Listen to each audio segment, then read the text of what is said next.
ends on you. All right, well, I just want to show people things here on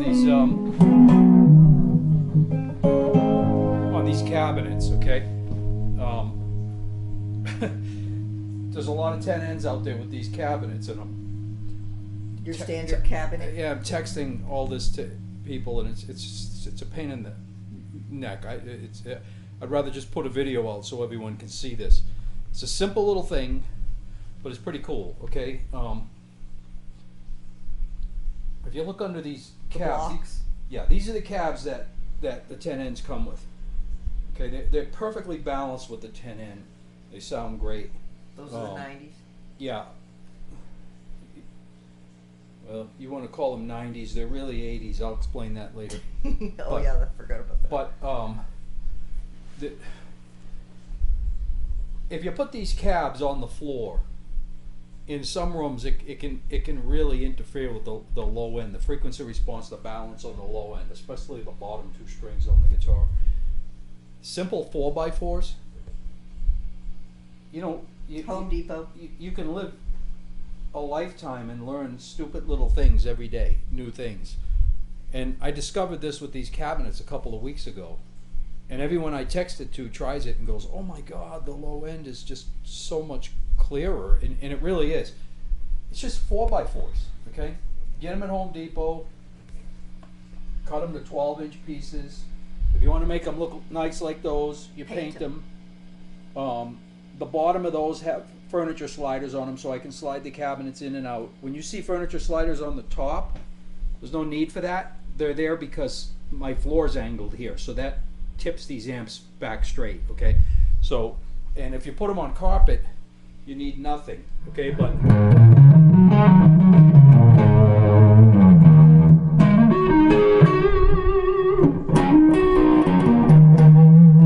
these are real low. These amps are set super low. I'm playing through this cab and this cab, through this amp and this amp.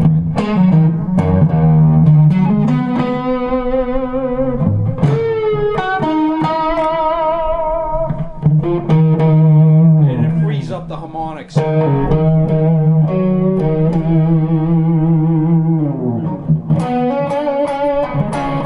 And the sweetness on the top strings is really there.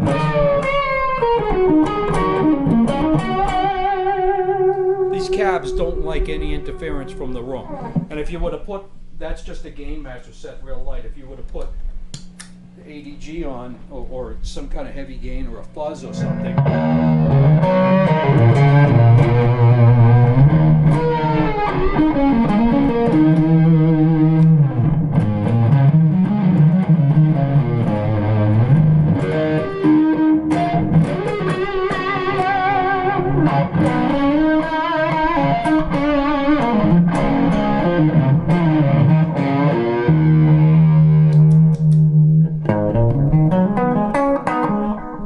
totally clean.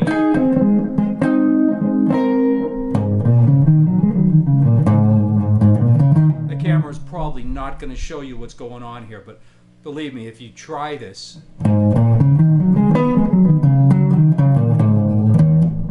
the low end just becomes so much more even. Every string consecutively gets deeper and deeper as it goes down. Put these on the floor, it messes with it, it interferes with the harmonics and the freeness of the low end. But pick them up just a little bit. Well, I can tell the difference. See, it's amazing. Really. Yeah.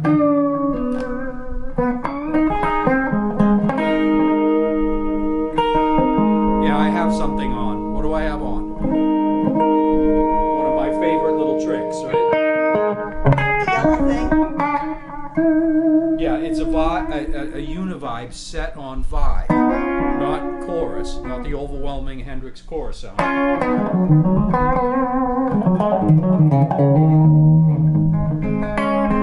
So if you would have shut that off, then the fidelity comes back in the amp, obviously, because you're going through the photo cells. But listen to the bottom end. I hope this camera's showing this.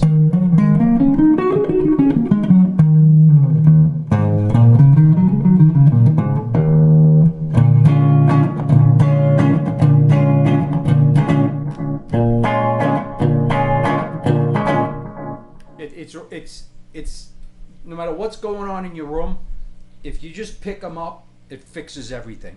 Okay. You think 4 inches is probably ideal? Well, the higher the better, but I don't like my heads sitting up real high on a cab. We don't have earthquakes here, but I don't want to suggest people. Although some of the guys I showed in California sent me pictures back, and they got 4x6, and sent me pictures and said, "Well, since you said higher is better, I went with 6-inch, and it's fine." So but they went with ceiling beam material? Yeah, that's basically what it is. But if you're not worried about earthquakes in your area, go up a little higher if you want. But you know, a big cab like these 412s has the same speakers in it, and with either amp, with the 10Ns or the 100s, they're not affected by the floor at all. They're just sitting on their stock rubber feet with furniture pads under them, so I can slide them in and out. They're totally unaffected on the low end because those cabinets are just so giant and so big, and they have so much fake low end. Big deep cabinets have fake low end. The 100 likes that. The 100 is a massive sounding amp. It's huge. The 10Ns are detailed. They're very, very detailed. They don't want low end that's not in the speaker. If the speaker is making the low end, they want it. Thus the design of these cabinets. That's what these cabinets, why these go with the 10Ns and not necessarily with the 100s. I'm not crazy about the 100s in these cabs. I like them if you turn them up a little bit, but who plays loud anymore anyway? So what my point is these cabs allow these speakers, the low end they make, to be that's it. That's your low end. And it's more than enough. And when you have a big amp that's generating massive low end like these 100s, then a big 12-inch deep cabinet, that artificial bass, the amp can fill in around that.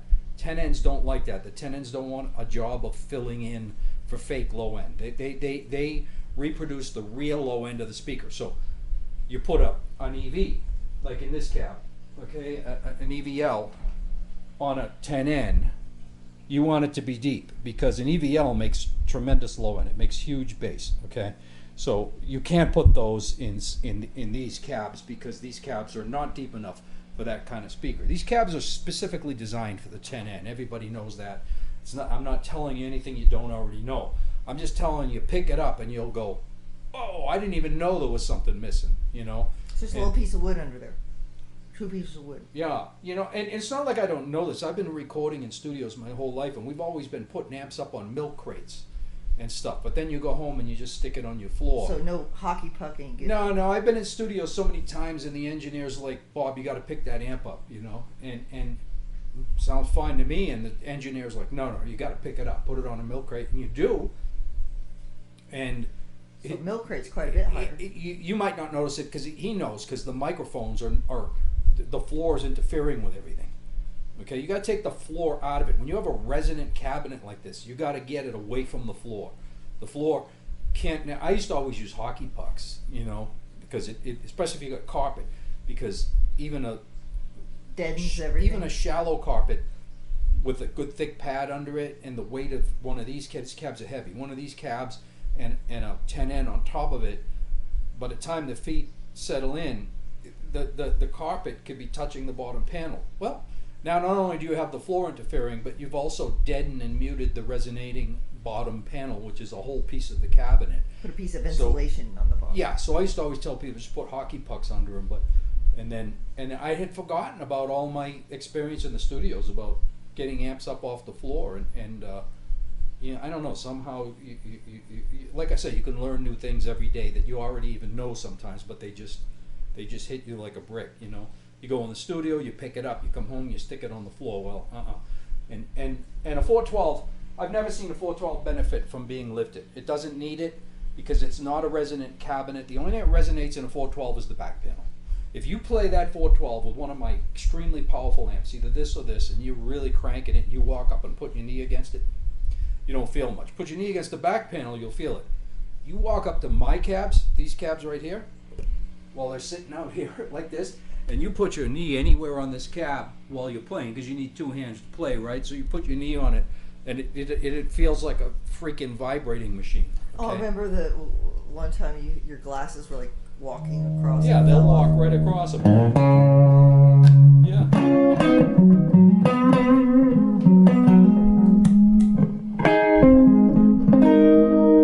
I love that, just that touch of vibrato in there. You know?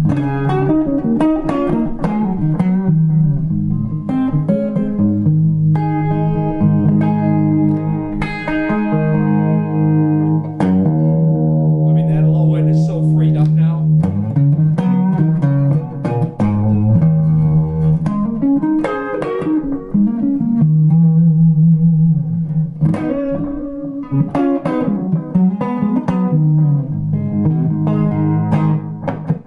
All right, so one other thing I wanted to point out that you mentioned earlier, okay?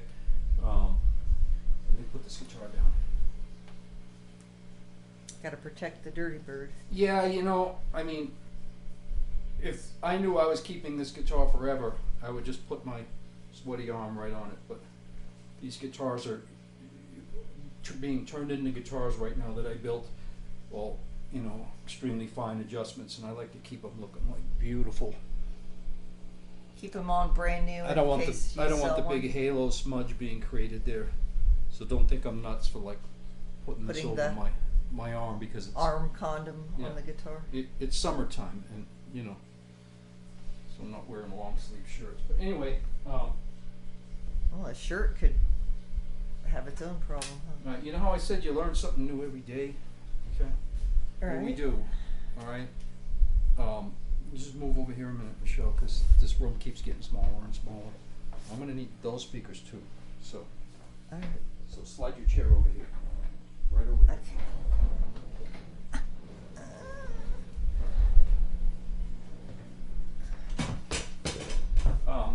Give me 1 second, like film the amps or something, Oh, yeah. because I forgot. Hey, everybody, look. There's 2 amps with green lights on. It's pretty exciting. Bob's doing stuff in there. Okay, I'm back. Right. See what this says? I want you to put the camera on this. Okay? You don't have to get, I don't know. Look on the side, see if that's even filming it that close. I think you can read it. C90, okay? Oh, Bob likes those C90 Mesa Boogie speakers, right? They're Mesa Boogie speakers. They're not C90s, okay? Okay. I don't care what, no, I want to be real clear about this. I don't care what this says or what anybody thinks these are. That's a propaganda sticker, isn't it? This is a propaganda sticker from a company called Mesa Boogie that I don't care what you think about their amps, and I'm not even going to tell you what I think about them. But one thing I do know is they knew about 2 of the best sounding speakers in the history of speakers, and that's what they put in their amps. One of them was the EVL, which wasn't even designed for guitar. Okay, they stopped making that on Mesa, and Mesa was, what do we do? You know, so they stopped putting it in. The other speaker they used that everyone loves is the original 80-watt Celestion. Started being made in the late 70s. Okay, that speaker has a glass fiber voice coil. That's why it sounds so good compared to all this capped on plastic voice coil speakers that are higher wattage than the original 2 speakers, greenbacks, right? Well, so you got, you know, M's, you got, there's so many models of the original ones. I hate the term greenback, but your H 30-watt models or your M 25-watt models, the 65-watt Celestion that came out at the same time was to replace the M. It has the smaller magnet. The 80-watt is the same frame and magnet as the 30-watt, but with the glass fiber voice coil, so it can handle 80 watts. Does it handle 80 watts? No, it handles a lot more. Does it handle 90? Sure, they could clearly claim it to be a 90-watt speaker. I think the thing will handle easily 100 watts. Okay, so I buy these from Mesa. They've been very good to me. You can go right on their website and buy them. I've been getting them for years. That pair right there is 30 years old. Okay, so I'm going to start with this pair. This pair's 30 years old. I feel they're a little worn on the bottom end for me now. They were in one of my personal cabinets, but I want to show you guys something. Okay. They changed the location over the years. Okay, Michelle, I want you to close up on that white. See that white decal? The sticker there? Okay. But look in the side, make sure it's reading, because this is very important. Okay, let me. What does that say? It says Celestion G12H UK. Okay? Celestion never stopped making this speaker, the 80 watt from the 70s. What they did was that it wasn't selling very good anymore for some reason, so they stopped making it. Mesa called them, said, hey, you know, this speaker was really important to us, and they said, okay, well, you know, I don't know the exact details, but you could just imagine, you contract with us and we'll make them for you, and we'll just keep getting So the they have an parts. exclusive on it, is what you're Yeah, saying. and you make your own label. That label's, this pair is at least 30 years old. Okay, now I want to show you something. This pair just come in because I buy thousands of dollars worth of them a year. They go in everything. They go in my big 412s. I use either the EV12 for the cleaner, rounder sound, and I'm designing a system for that now to go with my amps, because it's a good option, but I'm not going to ship those. If I ship a cab with those, because the new ones don't sound like the old ones anyway, and I like the vintage ones. Oh, you're talking about your new love affair with the EVs? Yeah. All right, but this is a pair that just came in. Okay. This Those pair. are the C80 Yeah. 90s. This pair. Yeah, don't call them C90s. You're gonna anger me. I'm just kidding, but I'm so sick of explaining this. So I'm gonna be done Hey guys, with this listen right up. now. Okay. Listen up. So watch this. This is a pair. This pair just came in. Okay. Yeah, they're heavy. Okay. I can skip my curl exercise today just by messing with these. But watch this. Eesh, I gotta untie a knot. Big whoopee, right? So the sticker's in a different place now, I think.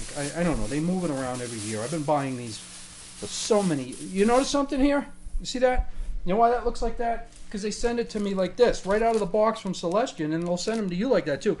You put this on or you don't put it on. I put them on. Because I'm not trying to hide anything, because no matter what you think of Mesa Boogie, they've allowed this speaker to be continued to be manufactured. Okay?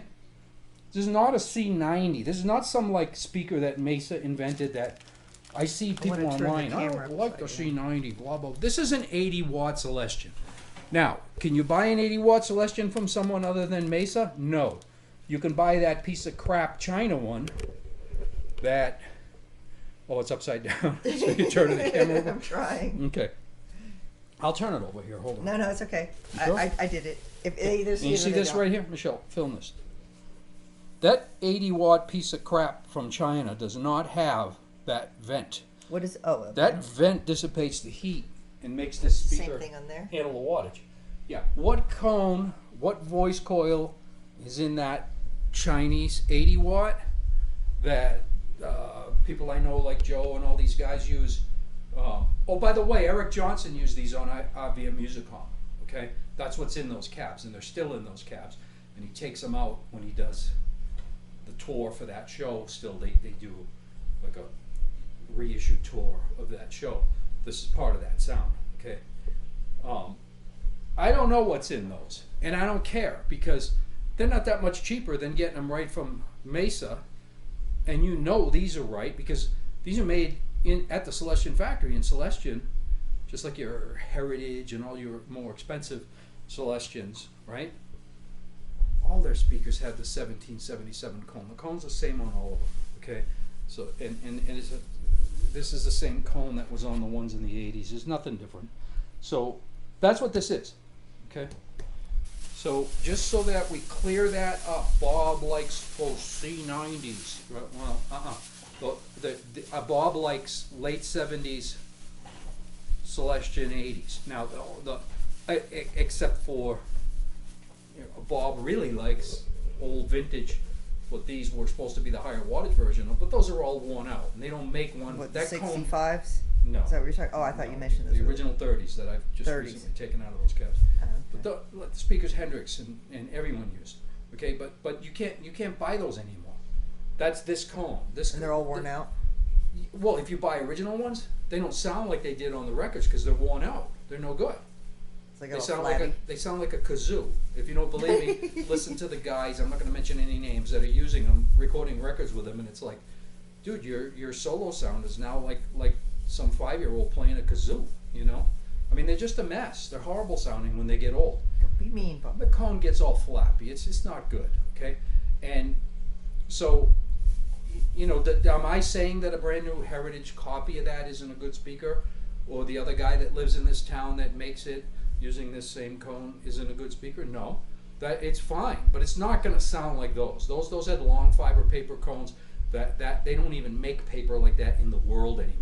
Okay, so they're gone. So lost technology. Yeah. So just for me personally, when that was being gone in the late 70s, you know, guys like Ken Fisher and myself were onto this speaker in the late 70s as the replacement, and then years later there was all kinds of higher wattage versions of this, and they all sounded bad. The vintage 30 and all these speakers, and what sounds bad to me personally, I can hear that plastic voice coil and I don't like it. Paper, great. Paper only goes up to 30 watts. You're not going to make it unless you have some crazy technology and a giant gap. Trying to make a speaker handle more than 30 watts with a paper voice coil is near impossible. So one of the earliest forms of a higher wattage than paper, other than metal, obviously metal, you know, what was used early on in real high wattage speakers, but it sounds bad for guitar. Okay, so it was fiberglass, glass fiber coils, and they weren't. There's not many of them out there. I know Fane makes some speakers, which I haven't tried, that have them, but I read about them. It sounds like they're just these, you know. So I don't know, but I wouldn't mind trying them. But this is a tried and proven thing. But the whole point of this discussion right here is the whole C90 thing. These are 80 watt Celestions. Now, the only difference in some of the ones you could get in the late 70s, and they were very rare, had 444 cones, bass cones. Mueller bass cones, where most of them had the 1777 cone, which is what these have. Do you have any of those? No, I don't, and they didn't remake that for Mesa, because Mesa never used the So you bass didn't cone. chase any down, No, Mesa never. Well, I've had them over the years. I've had a lot of them. but you don't have But them anymore. no, they're worn out. Okay. That's why those just came out of my cabinet. Speakers don't last.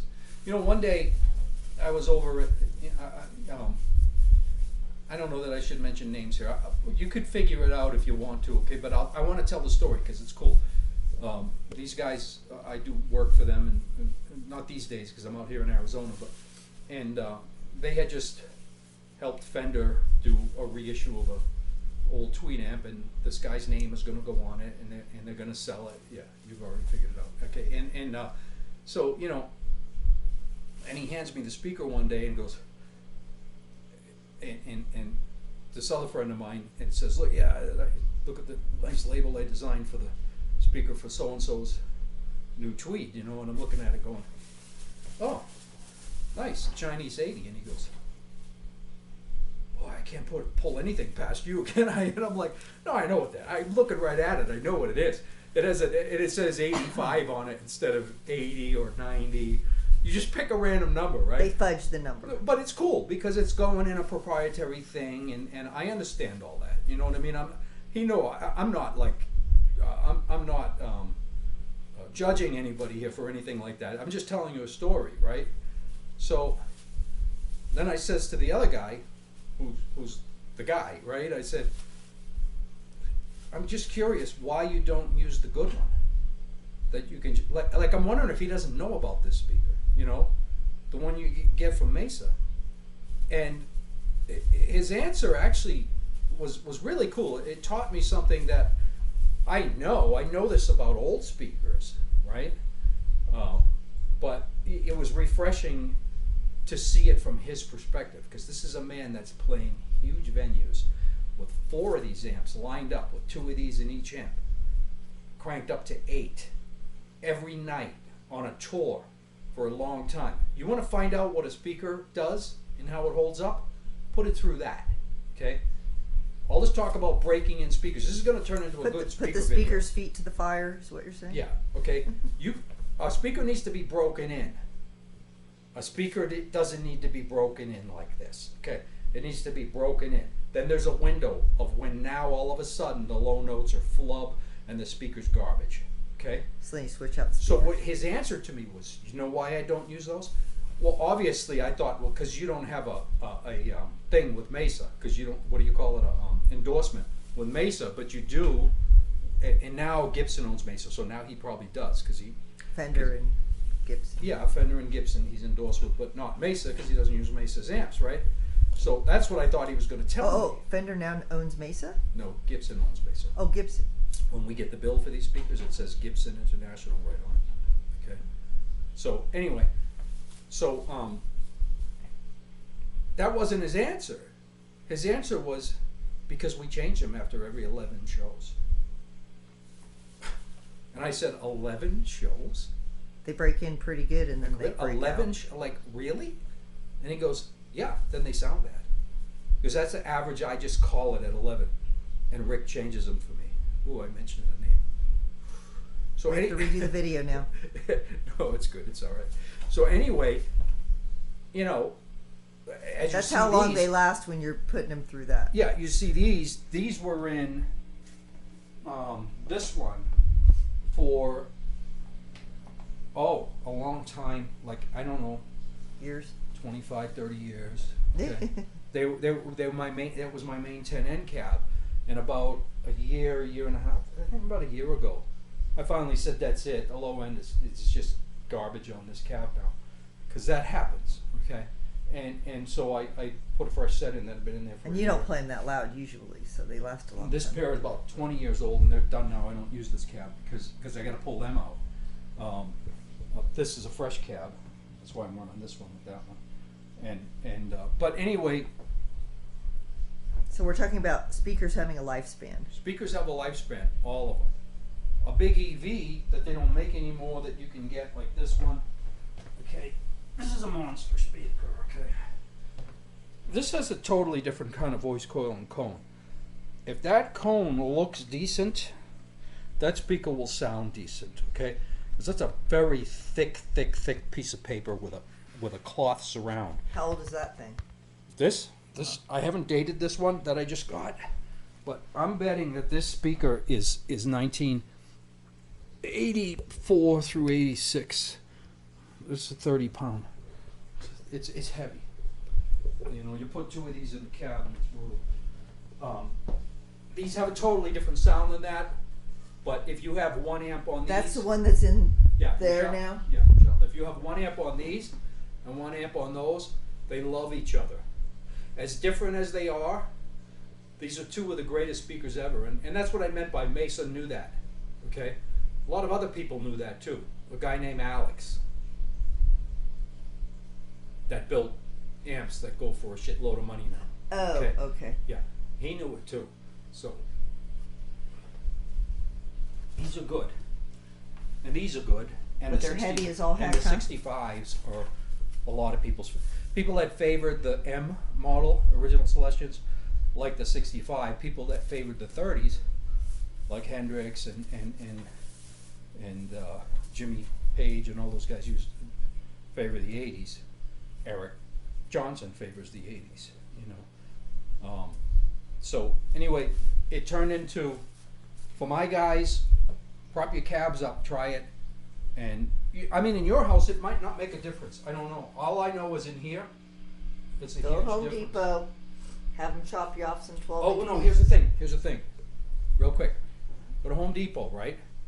Every Home Depot I've been in, there's a bin, and that's why they're always there, because I don't think anybody even knows where the bin is. It's usually down low in the Remember area the chop off bin? where there's 4x4s now. And the 4x4 is giant. If you use 12 footers, 8 footers, you don't need that shit, right? But there's a bin with 4 footers down there. And they're cut at the cutting factory because they're always, I'll slide them out, they're always dead straight. You pull an 8 footer down and it looks like, you know, and it's wet, it's still soaking wet. These are always really dry because they've been Usually all sitting there a chewed long up time. too. And they're straight, okay? So you just slide one of them up and walk up to the cut guy and say, cut this into 12-inch sections, and you'll have but tell them don't be so specific because it won't be exactly 4 feet. You know what I mean? Just You say, have a saw blade. cut it into 4 even pieces. It's close. Just measure out 12, 12, 12. Whatever the last piece is, it is. Okay? Because it don't matter if it's sticking out a tiny bit, right? And then if you want to paint them, but don't paint them until you try it. You know, stick them under there and see what happens. If it's on a You can Tolex them. if it's on a hardwood floor, put a furniture mover under it so you don't have a piece of 4x4 on the hardwood, you know. So, and then you could slide the cab around, you know. If it's on carpet, you could just stick it on there. But anyway, I'm tired of emailing this to everybody because I try to make sure everybody knows everything I know, you know, when I learn something stupid little tiny thing like this, you know, and it's just, I just don't have time for it, so instead I'm doing it right here. Anyway, peace out, prop your cab up. A C90 is a wonderful speaker because it's really an 80 watt, Celestion. and Mesa Boogie is a good company and you can just buy them from them, and that's where I get them. I just go online and buy them, you know. So are we ending our speaker tone talk? Yeah, oh, and 8 ohm speakers and 16 ohm speakers sound different, okay, and that's that. Series speakers, parallel speakers sound different, and that's that. I like these in 16, I like them in 8. I'm not so happy about certain configurations of parallel. I'm not crazy about. I like any of these good sounding speakers in series though. Series parallel is good because you get 2 sets in series. Anyway, but these come in both, so you got to make sure you specify that if you're buying these for your 412. And if you don't tell them what to do, then everyone's going to call you about that. You know that, right? Yeah, so I'm done. I said it. 16, 8. You pick it. Okay, done. Later, y'all. Yep.